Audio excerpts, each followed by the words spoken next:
Hello and welcome to Pastor's Corner. We are back after a summer hiatus. I'm here with Pastor Gunnar. My name is Jenna, and today we are going to be talking about dinosaurs, which you're like, this is Pastor's Corner. Why are we talking about dinosaurs? Well, let me tell you, I heard this story about a young man here in Gig Harbor very recently, and he was relaying that he had been dating a girl who was, in his words, very Christian. And she did not believe in dinosaurs. And he just could not get over that she did not believe in dinosaurs. And so his impression now is that Christians don't believe in dinosaurs. And so now he's going, why would I want to be Christian? They don't believe in dinosaurs. That's so... Like they're out there. Yes. Like we're kooky conspiracy theorists that are like, we don't believe in dinosaurs. And so here we are. Let's talk about dinosaurs. I love the subject. I love fossils and giant animals and, had young kids that were always talking about T-Rexes and stuff growing up. So what does the Bible say about dinosaurs? Or what do we believe about them? What do we believe about them? Well, those are kind of two separate things that are then connected, right? Because as Christians, we believe the Bible. We believe that it is our authority in everything that we believe. And so we want to understand what the Bible says and teaches and kind of see that from a big picture view. And then we want to, from that, distill what we believe and what are our convictions. So on the issue of dinosaurs, what does the Bible say about them? Well, either something or nothing. I mean, it may say nothing at all. It may say something. There's a reference in the book of Job, which is one of the oldest books that we have, or at least the setting of it. Job is kind of thought to have lived in the time of Abraham. So that's old. That's a long time ago. And in that section, there's a reference to two beasts, one that's a land animal, one that is a sea animal, and they're both huge. And these names may be familiar to you, Behemoth and Leviathan. Okay. And so though there's been a lot of debate, like even in my Bible, I have the English Standard Version here, and there are footnotes. And when the footnotes about Behemoth, it says, a large animal, exact identity unknown. And then if you read the one for Leviathan, it says, a large sea animal, exact identity unknown. So we don't really know what these animals are, but they were huge, and it seems like they were old and may have gone extinct because we don't really have any sea or land animals that match this description. And so some people have argued, well, those are dinosaurs. The description, for example, Behemoth, and this is God speaking. This is Yahweh, the Lord, speaking to Job after Job has kind of gone on complaining and arguing his case, if you will, and he says, gird your loins like a man, dress for action like a man, because I'm going to start questioning you now. And he goes on and says, behold Behemoth, like look at this creature, which I made as I made you. He eats grass like an ox. His strength is in his loins and his power in the muscles of his belly. He makes his tail stiff like a cedar. And that part about this big tail that's, as strong as a cedar, some people have thought, is this like a hippo or something? Like, is this an elephant? Some people have said elephant. That's more of a land animal.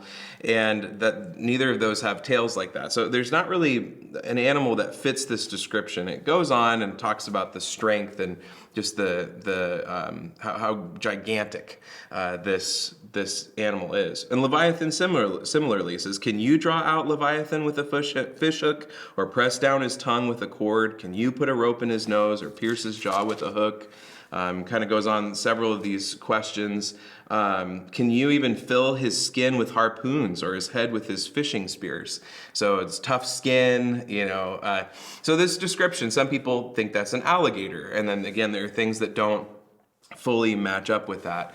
But the point here is huge animals, we can't, take them down. They're bigger than what a human can handle. And that's actually what the Lord says. He says, behold, the hope of a man is false. He is laid low even at the sight of him. And so God's argument is, if these animals can take you out and they're huge, how much bigger am I, the one who created this life form? Yeah. So that's the closest thing I think. I mean, there are other times where those characters come in that would match the description of a dinosaur. One other thought, though, again, that's not the point of this is not to, extrapolate what are these animals, what are they? It's not to explain it. It's not a science textbook.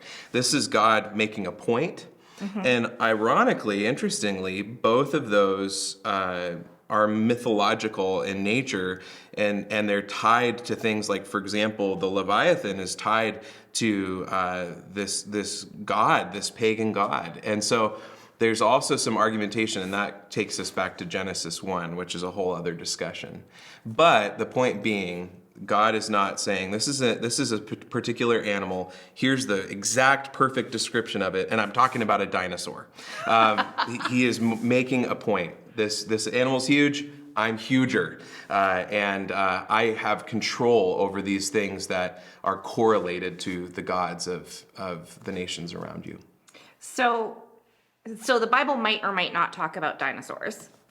And does that mean that we don't believe in dinosaurs? No, it doesn't. It means that we can listen to science. we can exercise our minds and do research and work together and come to some of those conclusions. The Bible is not meant to be exhaustive and give us every answer to life's questions that we could ever think of. That's not possible. It's a finite work. But it's complete in doing what it's setting out to do. And this is poetic. Job is highly poetic. There are other sections of the Old Testament that are highly poetic. Their purpose is to teach us spiritual principles, to draw us into greater closeness to God. For him, it's his self-revelation. It's revealing who he is. And so those are the points we want to take. Even in the historical narratives, it's theological history. It's theological narrative. It's driving toward a point about God and how we know him. So the answer is no, it doesn't prevent us by any stretch of the imagination from believing in dinosaurs as much as it would prevent us from believing anything else that we know to exist. The challenge that we have actually that's an affront to believing in dinosaurs has more to do with the origins of the world, has more to do with how we read the beginning of the Bible, which is Genesis. Yeah.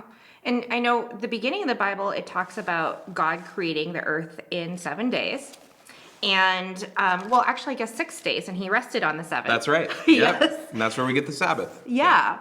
And I know there are different schools of thought. There are some Christians that believe that that is literal, and there are some that believe that that is not literal, that it really was the billions of years that science suggests that's how old the earth is. Right.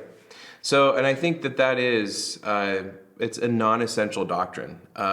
Even one of the study Bibles that we use a lot around here is the ESV study Bible, and it's a great resource. There's a lot of good stuff in there, and even in its discussion of the first chapter of the book of Genesis, it kind of extrapolates the different potential views you can have in interpreting that, and it's a non-essential. We have a saying in our denomination: in essentials, unity; in non-essentials, liberty, that is freedom to believe different things; in all things, charity, that we want to be loving and Christ-like in the way that we talk about biblical interpretation. So yeah, you kind of did a good job there. I mean, there's two categories. There's the very hyper-literal view of that the Bible, that the world was created in 6 literal 24-hour days, and we can, and a lot of people believe that, and that's a legitimate interpretation. It's a traditional interpretation of this text, and that leads you to what a lot of people call young Earth creationism, and that goes to your point about how long has this world been around, and so that kind of leads you that direction. And then there's similarly, it's literal in its interpretation, but it sees the genre of Genesis 1 differently. So for example, in the New International Version, it's a very popular translation of the Bible, a very good and accurate translation. It sets, the setting of chapter 1 is in a poetic setting, like the Psalms or like Job. And so they read the first chapter of Genesis as poetry. And so you're still interpreting it literally, just like we would interpret a psalm literally, but we understand that it's using poetic language to get a point across. And so that's another way, and that a lot of people typically will take a longer view of how old the world has existed. And I think that both of those are possible.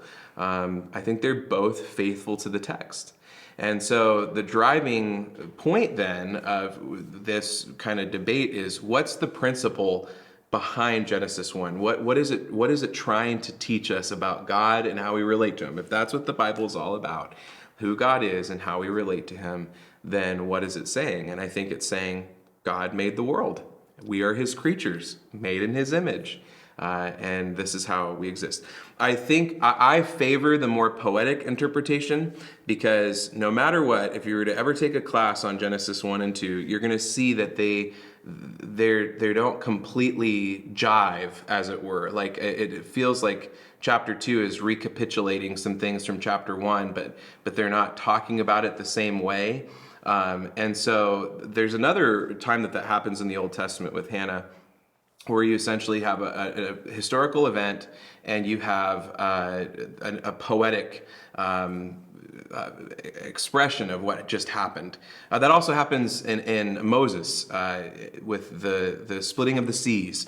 And there's this event. We have a historical event that happens and then a poetic song and expression about it. And I think that's probably what's happening in Genesis 1 and 2. So that's really the two options. Again, good and godly Christians disagree on this. One of them, I think, makes it a little easier to believe in dinosaurs. Uh-huh. So then I'm going to throw out this theory that I've heard before, is the idea that when God created the earth, he created it with fossils of dinosaurs in it, and dinosaurs never really existed, but God created the earth already with those fossilized bones in it. So I don't know many Christians who believe that. I mean, and I hope not. I think that does smell of conspiracy, because essentially what you're trying to do is take the information that we have, take a worldview perspective, and force it in.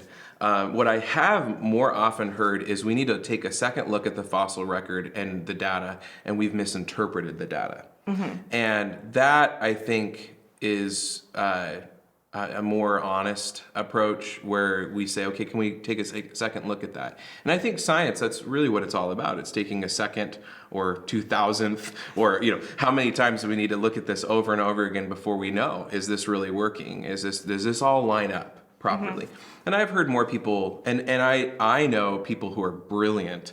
I have friends with doctoral degrees in the sciences who take a more young earth approach, and they see the data differently. It's not a popular approach. And I also know people in the sciences who are good and godly Christians who say, no, I think that this is an accurate view, and I think it jives with the biblical narrative. And again, they typically take a more poetic view of Genesis 1. Yeah. All right, so fun question. What's your favorite dinosaur? Oh my gosh. This is what's so funny about this topic, is I don't know hardly anything about dinosaurs. No. I grew up in Land Before Time. You remember those movies? Yes, there were 17 I of them? think, Land Before Time, 27, and they somehow all the dinosaurs are still alive after all their antics. But I'm trying to remember, what's the one that's I like Triceratops, actually. I think I like the Triceratops. It's pretty cool. Yeah, I'm surprised I could remember the name of one of them. Well, just wait, because you have a new baby at home, but she's gonna get older, and there will probably be a dinosaur phase. Yes, there probably will. Well, and one of our nieces is really into dragons, and stuff like that. Which, anyway, those are obviously of fantasy, but yeah. Yes, I would have to say that I love T-Rexes.